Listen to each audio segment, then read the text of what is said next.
So as promised, here is our roundup video of the bikes and the gear and the accessories for our trip to Norfolk, our conquering of Norfolk. So first of all, a big thank you to MotoGB for allowing us to use the Benelli and the MVP Cruiser, and a big thank you to Harley-Davidson UK for supplying the Road Glide. And of course, a big thank you to Ghost Bikes for supplying Jono's kit, and for Roadskin and Hood motorcycle jeans for supplying the kit for Simon and I. So, without further ado, we'll jump in and we'll talk about the bikes. Now, we're not going to mention too much about the technical spec because there will be a little panel in the video which will show you all you need to know about the bikes. So, first of all, we'll talk to Simon about the Harley.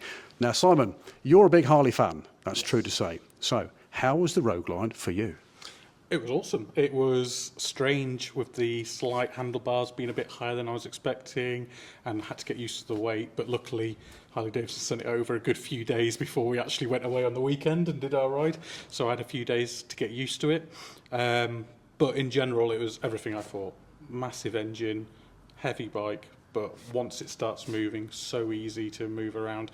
And on the day, it got a lot of attention, as we all expected, being such a stunning bike, especially in that blue.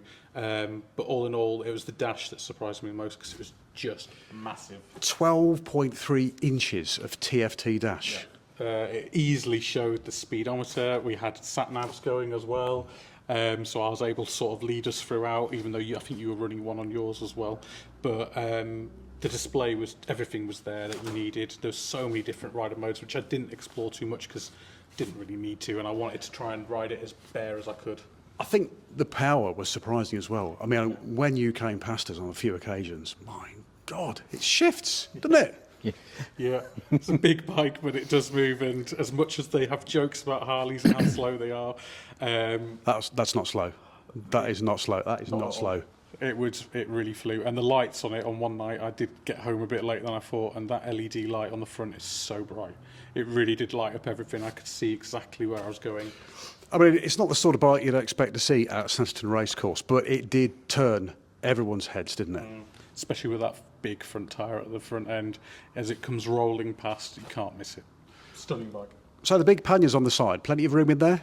Yeah, I mean, we had all our sort of GoPros and the extra batteries. I had waterproofs in there. I had some of your gear in there, some of yours as well, Mark, and my own gear, just jackets and extra items and lunches and all sorts. There was plenty of room in there. And of course, with it being a hard case, the lid gave you that security, and with the key to lock it all, we were able to just sort of put more expensive items in there and walk off and leave it in sort of safety, not really worrying about it. Harley comes with quite a big price tag, over £27,000, which is quite a lot of money, but I think we were all impressed with the build quality of the bike. Yeah. And at the end of the day, I think if Harley-Davidsons are your thing, it's a great investment. What do you think about the price tag? Yeah, and I mean, most modern bikes these days are expensive. I mean, the bigger the model that you look at, especially the CC, they're going to be expensive. That particular Harley actually had, I think, about £2,000 worth of extras on it. But actually, as a cruiser fan, the standard bike comes in chrome, and I know how much of a pain that is to keep clean and to keep looking shiny. So the blackout option was actually really nice, and I think we all were quite impressed with that. And the other option was the paint job itself, which I actually thought £500 custom paint, and that was many different options. I thought that was really good value. Beautiful electric blue there, wasn't it? Absolutely stunning. Did And really good stand value. out. Really did stand out. It was stunning. I mean, you can't take any bike to get a custom paint job and have it done for £500. Nowhere's going to do that. That's very true. Okay, anything else you want to say about the Harley? Can I have another? Okay, that's the Road Glide, Harley Road Glide. Now I'm going to talk about the Benelli TRK 702 adventure motorcycle, and also in this video we are going to talk about the accessories supplied by Sport Touring that were used during the trip. Now, I'm a big adventure bike fan because I live in the middle of nowhere in the Lincolnshire Wolds, so I have to have something that's going to deal with cowpats, gravel, potholes and anything else that the farmers tend to throw on the road. They do clear it up, I have to say, but until they do, a ventured motorcycle is necessary. So the 702 comes in at just under £6,500, and to be honest with you, Benelli, Italian design, Italian brand, manufactured in China, but the build quality on it was absolutely superb. Now, for the money, I was completely blown away by the bike. It's a beautiful looking machine as well. What did you guys think to the Benelli? I think we've all actually ridden it. I know I took it home one day. You did as well, didn't you, Andy? No, I haven't ridden the 702, but I rode the previous, the 502, a few years ago, and found that fantastic. I really liked that. Yeah, not fantastic power from that. But the 702 obviously has got the extra 200 cc. It's a nice bike. It's shape-wise and styling-wise, yeah, really like it. Yeah. Very much so. The 702, when I was overtaking cars and stuff, plenty of power there. Plenty of power there. Did you actually overtake many though? One or two. You're one or two. One or I think two. one of them was a van, going very slowly. Milk float. Anyway, yeah, plenty of power there Yeah. on tap, and very, very smooth ride as well. And it's a good dash as well. Yeah, 5-inch TFT dash, which is Bluetooth connectable through the phone, little app that I downloaded, you get your sat nav on the screen and things like that, USB charging point on there, important these days. little things that please my little childish mind, like switch gear that lights up and that sort of stuff, you know, all the little touches, and overall the paint quality, the build quality, for £6,500, I didn't think can go wrong really, to be fair with that. No, You not know, at all. and yeah, people were looking at that too, asking what it was and how much it was, and saying it was good value for money, which it is very good value for money. So that was the Benelli. Now over to Jono now to tell us about the MBP. Yeah, first time I've ever ridden a cruiser. And I was lucky, like Si, I had a couple of days before we did the journey to actually get used to the feet forward position. And the big fat back wheel. Oh my, yeah, tyre. that 240 section back tyre, it's imposing actually. When you first look at that bike, big V-twin, 996 cc, I think. It might be 992, but anyway, the spec panel will tell you everything you need to know. But yeah, it's an imposing bike. You get sat on it, you're low down, your feet are forward. I did feel like I needed a leather cut, a nice little waistcoat on. For the distance, yeah, I was very surprised actually. It helped. It helped. I mean, we covered nearly 300 miles that day, didn't we? Yeah. Yeah, we did, and not on the most, not on the smoothest of roads. No. At certain parts, but yeah, at first setting off, there's how do I put this? It's just a little bit front end twitchy when you first set off at slow speeds, but as soon as you get above 5, 10, 15 miles an hour and above, it's really smooth. It's easy to throw into corners. It's very easy to get used to how much lean angle you've got. I did scrape my heels a couple of times, but you soon get used to that, and you know you've got to slow down for certain types of corners. Build quality was really good. The only thing that let it down a little bit was the switch gear, because it's just a shy under 10 grand. But the switch gear was a little... But it's a lot of bike for under 10k, isn't Yeah. it? I mean, it looks a Yeah. lot of bike for under 10k. Yeah. Whereas the Benelli switch gear, it's got nice clunks and reassuring press. You get that reassuring feedback from the buttons. Not quite as much on the MBP. So that would be the only thing that lets it down. Nice display, nice big display. No interactivity with your phones or anything like that, but I don't think you need it on that bike, because that's not the reason you're riding that bike. Neither's fancy switchgear though, really, is it? No, true. That's true. But that's the thing with yours and the Harley. While there was two cruisers in the video, they're very different styles. The Road Glide I had obviously was more touring. It was Yeah. more, which is why it actually had built-in speakers into the fairing and everything as well. So Oh, you and could cruise actually- control. Yeah, cruise control, and then you had the panniers, whereas the MBP was your more classic styled cruiser, where it's Yeah. more cut back to just what you need rather than having all What a those extra noise touches. from it as well. A Got a beautiful, lovely Oh, yeah, such a yeah. beautiful burble when you were decelerating, going into a speed limit, that people were turning round and having a look. And it's kind of menacing in that black, with just slight hints of polished alloy on the engine. I really enjoyed riding it. I don't Really think enjoyed riding people it. expected to see an adventure bike with two cruisers. I think they thought you'd kidnap me or something, didn't they? Yeah, the devils are on the road dragging you along. But it was really good fun to ride, ever so good fun to ride, and it had enough poke as well. There was plenty of grunt from low down. That torque came in from next to no revs at all, and you'd set off in third gear quite comfortably if you really wanted to. But sat behind a car and you want to overtake, you didn't have to dump it down. You just opened the throttle up and away you went. And I think Morbidelli, as they are, MVP, another Italian brand, which are now obviously manufactured in China. Chinese bikes, Benelli, again, manufactured in China, come a long, long way in the last 10 years. Yeah, absolutely. A long, long way. They look the part as well. They don't look cheap and nasty. They're not cheaply made. The plastics aren't tacky and look like they're going to break after having a year outside being ridden. They're not going to go brittle. They just have a sense of solidity about them now, which they never used to have, I don't think. I think that's what's changing people's minds now as well. It was in the past, Chinese are rubbish, but actually the things they're bringing out have got the right kit. It's probably where we were with Japanese bikes in the early 70s, wasn't it? Yeah. Well, I wouldn't know, mate. That was before my time. Oh, here we go again. The old jibe coming out. I don't know. I remember the Japanese bikes being slated when they first came out. But yeah, they've come a massive, massive way.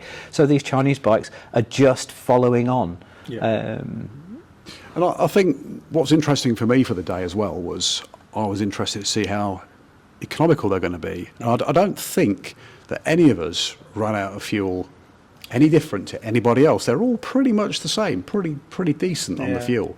We stopped once to fill up. Yeah, the Harley had easily 200-mile range. I think they say it's 220, and I wouldn't be surprised if I let it go dry if it was very close to that.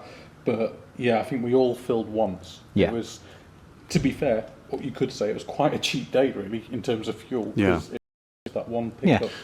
So that's the bikes. If you've got any questions, just drop it in the comments to us, depending on which platform you're watching this on, of course. But yeah, just let us know in the comments and we'll do our best to answer all your questions. Yeah. So we will now have a chat about the gear. Simon and I were in Roadskin tops and Hood motorcycle jean bottoms. So first of all, I'm going to talk about Roadskin. Now, I'm wearing the motorcycle hoodie today, and it's absolutely fabulous, to be honest with you. Little touches like this, little loops that go in here to keep everything in place and stop the wind going up your sleeves. It's AA rated for safety, which is fabulous. I think they look great as well. The hood comes off. I think it's a decent piece of kit that looks tremendous. Simon, you had the motorcycle Monroe motorcycle shirt, which I mean, this is called a hoodie, but it's more of a substantial jacket than a hoodie. It's gorgeous. And yours is more of a substantial jacket than a shirt. Yeah, it's a casual. It's aimed for that casual sort of look, especially when the weather's better. Occasionally, when we have it, we were very lucky. I think on all 3 days that we did most of the filming, that we were able to go out and it be decent, and we weren't cold. I didn't have any underlayer, I didn't have a hoodie on or anything like that. I just had my t-shirt and the Monroe on, and I didn't have any issues with the temperature at all, other than on the Harley where my hands were a little bit higher up, so the sleeve was sort of gaping a little bit, so I had a little bit of wind coming down my arm. But that's the position you're in when you're riding that style bike. But it had lots of pockets inside, including two interior where I had sort of my wallet and keys, etc. And it does have a little flip on the breast as well. But one of the things that surprised me the most was when I came home and my wife sort of looked at it and was like, oh, we could sort of go out and have dinner or something in that. And it's quite a smart looking coat, as I don't really have any. So she was quite happy just in general looks of it. Yeah, I've been described as smart in this by the other half as well. So I think one thing to mention as well is this one is showerproof. So I think all in all, decent bits of kit. And thank you very much indeed to Roadskin for supplying them for us. So that is the motorcycle hoodie and the Monroe motorcycle shirt. Jeans wise, I've got them on today. These are the Hood SK11 slim fit motorcycle jeans. These are AAA rated. doesn't get any higher than that. So you've got an immediate sense of, you know, security and safety when you're wearing these. Comes with a Ghost D30 armour. D30 were on Dragon's Den. Don't know whether you saw them on that. Yep. Manufacturer of this this stuff in here. It's very, very safe and very, very thin. So one thing I will say, when you put them on, like any jacket really, you can feel, any trousers really, you can feel the armour there. But as soon as you get some heat into them, it moulds to your legs nicely. And I spent all day in these jeans, and I'm wearing them now, and they're very, very comfortable. And like I say, you do feel safe because they're AAA rated. You were wearing the SK7 Easy Fit ones, weren't you? No, mine were the sort of like the loose fit, because I prefer to wear my boots underneath the trouser leg over the top of the boots, so they're a bit looser, which is what I prefer anyway, more comfortable. But yeah, I mean, if it's not raining, they tend to be my go-to gear when I'm getting ready in the morning, because they are durable, they are easy to wear around, and if I do forget to take anything into the office, I can just sit in them all day in the office working. And I think, Andy, actually you've got a pair of hood jeans as well, haven't you? Yeah, I have, yeah. Yeah, I mean, you say about that, these are the slim fits, but I can still get these over the short ankle boots that come up to here. There's an element of stretching them as well. Yeah, remember the days when motorcycle jeans used to be rock hard and covered in different stitching, but now they're all mixed in with the spandex, latex, whatever it is, material, lycra, latex. That's rubber, isn't it? They're definitely not rubber. But the stretch. I'm talking about this. Here we go. No, but the stretch material is fabulous from the comfort point of view. Yeah. Now, so that's us. Now, Jono, you were wearing a textile outfit and boots supplied by Ghost Bikes, and it's their own stuff, isn't it? Yes. Black is their brand name, if you like. Yeah. And I think it was the Zeal kit that you were wearing. From head to foot in that. Yeah. How did you find that? I found it absolutely brilliant. I'm wearing the Zeal trousers now. They come with standard armour in the knees and the hips, and they're really comfortable. Very comfortable. Very wind resistant. They've got a fantastic little option here to unzip and then a popper to hold that open to let a bit of ventilation in if you're getting a bit too warm. They're triple layered inside, so they've got a thermal layer right against you which you can take out, then a waterproof layer, and then this outer textile that is the trouser. So you can remove all of those two inner layers. If it's a really nice sunny day, you're not going to get wet and it's not cold, and it makes them just that little bit lighter as well. Heavily stitched, nice big extra layers of fabric on the knees and the hips and the bum. Zips on the bottom of the trouser down here to open them up so you can put them over your boots. But yeah, very comfortable, and the jacket is just as versatile. It's got 2 external pockets, 2 internal pockets, and then inside the thermal layer there's another pocket inside as well, which is inside of the waterproof layer. So that is where you'd put your phone or something electronic, so it's safe. That word smart springs to mind again. We keep talking about that, but it did look smart, didn't it? Yeah, very. This black kit, as it's called, is the brand name, not the colour, from Ghost Bikes, is very, very cost effective, shall we say. $129.99 per item, or you can buy it, and I cannot remember the price off the top of my head now, as a combined set. As a set, yeah. And that's even cheaper. Yeah.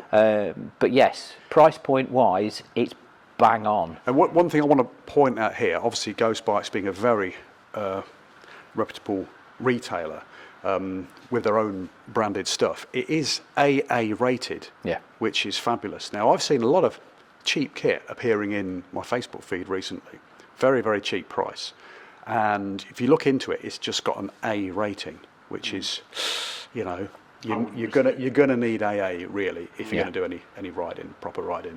Yeah. And the Ghost Bikes kit is AA rated. Yeah. I think overall you're very, very impressed with it. Tell us about the boots you're wearing as well. Are they the black Oxford boots, weren't they? Yes, they were. So again the black. It's again the black. Yes. Extraordinarily comfortable. Very soft sole, which help grip to to your foot pegs. Nice and stiff in the ankle, zip fit up the side, so you could tighten them up with the laces and then zip fit up the side. And then they had an extra pad with Velcro, with a elastic loop that went underneath for your gear change foot. So it had an extra pad on there. They did just look like ordinary shoes. Yeah, I was going to say, they look like just ordinary sort of boots with Yeah, the ankle gear high change boots. pad in. But then you can pop the gear change pad on when you're riding and slot it off when you're not, to protect that toe area of your of your ankle boot.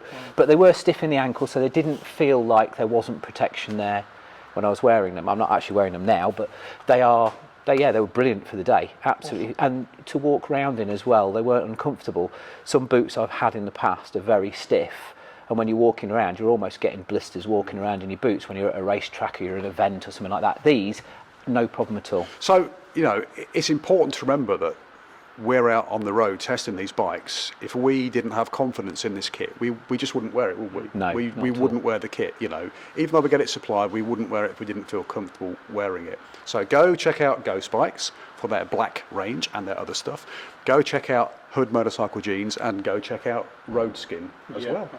Absolutely. So that's the kit. Now, destination wise, And the accessories. yes, I'll come into that in a minute. He's pushy. So destination-wise, I think I've been to Snetterton a long time ago. I don't think, had you ever been before? No. No, neither had I. I mean, we're on the doorstep of Cadwell Park here in Lincolnshire. Yep. So Cadwell has been a circuit I've been to regularly. Been to Brands, been to Donington Park quite a few times. But Snetterton is not a circuit I've ever been to before. Well, I think it's fair to say, the minute we rocked up there, the greetings from all the people there, they didn't know who we were. We're from MoreBikes. The greeting from all the people there, very friendly, Yep.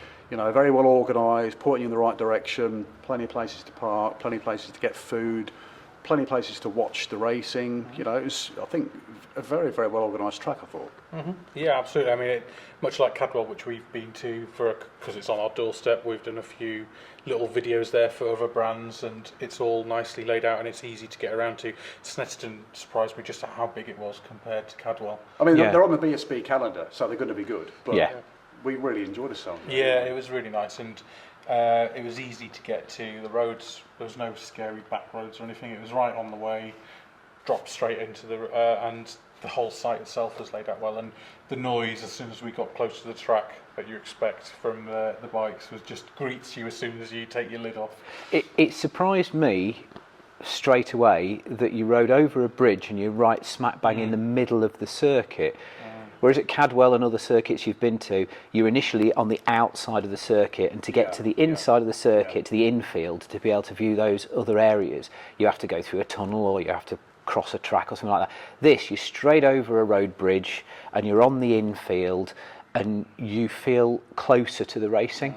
You get a different view from an infield than you do from the outside of a circuit.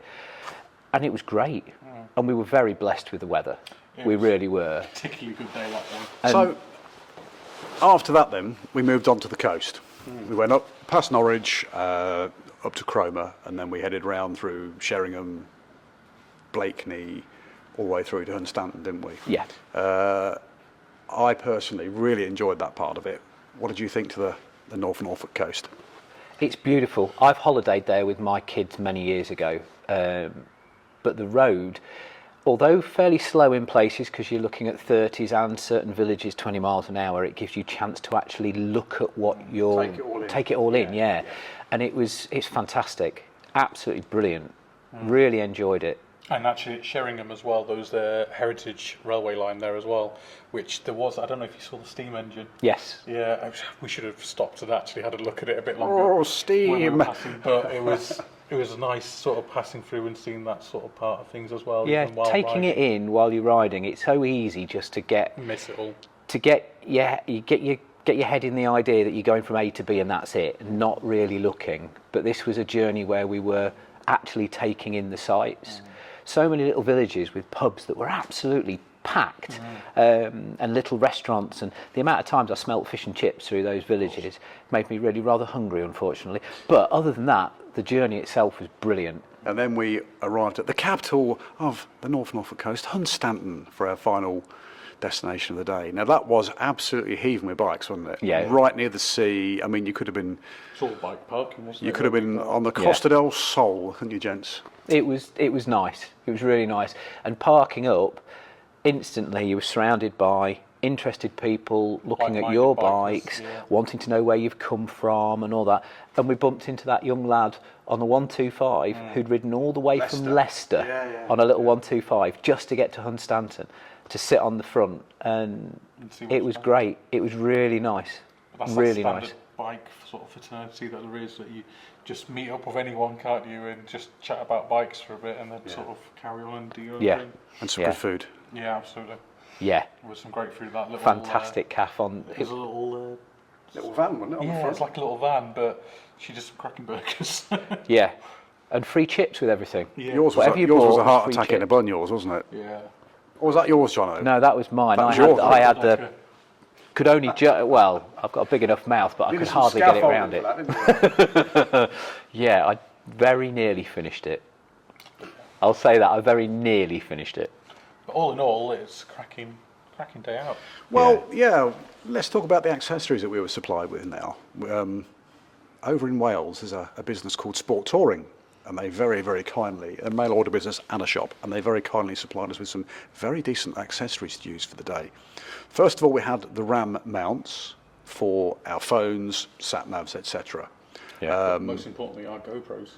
Indeed. So what I was impressed with these was the lack of easy to fit and lack of vibration as well. Very, very solid bits of kit. You've got like the little ball joints that you can move them all around in different angles so you can get them just right. Which you can't do with most handlebar mounts. Yeah. They're sort of solid, rigid. What did you reckon to the RAM stuff? Well, you both used them a little more than I did, but the quality of the product stood out above everything else that I've used. You as well. Yeah, which on that big Harley we took advantage of the panniers. And suction cups I'm always a little hesitant with. Handlebar mounts, absolutely fine. We put them on and they were really tight when we put them on as well. I mean, it took us 15 minutes to take them off the Benelli after you'd fitted them. But then when it came to that suction cup when we'd parked up at Thetford It's called Spanner's Sire. Great invention, mate. You should try them. Mole grips. Put them on there, and we didn't have any extra sort of duct tape or anything like that to secure it. It was literally put it on, secured it using the clip that comes obviously with the mount itself, and we mounted the GoPros on there. We made sure that the angle was right, and then off I went.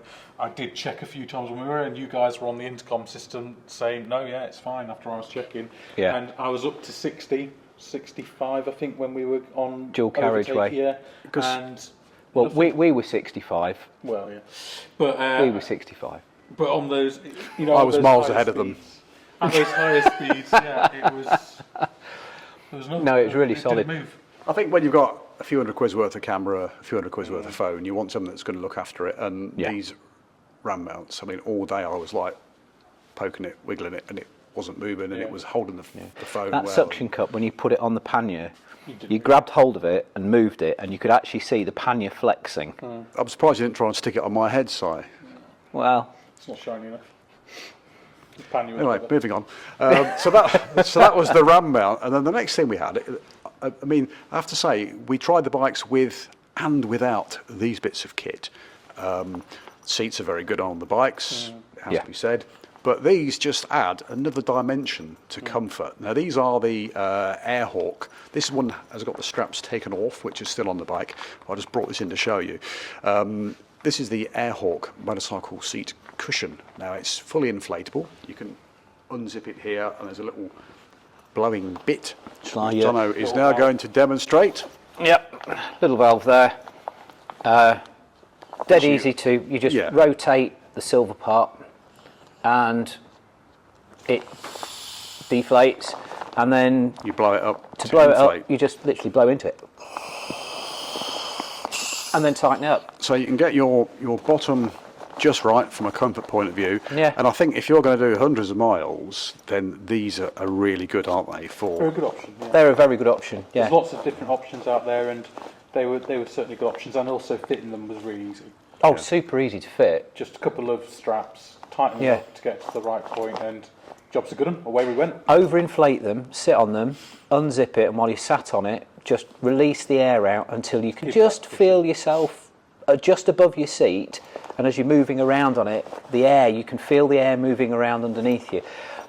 for the first few miles, they do feel a little weird until you've got used to them. But Yeah, a as bit soon as strange you're used until you to get them, used to it, yeah. but as soon as Yeah. you're used to it, it's yeah, like you say, it's a different level of comfort really, and it takes the little bumps out of the road brilliantly, really does.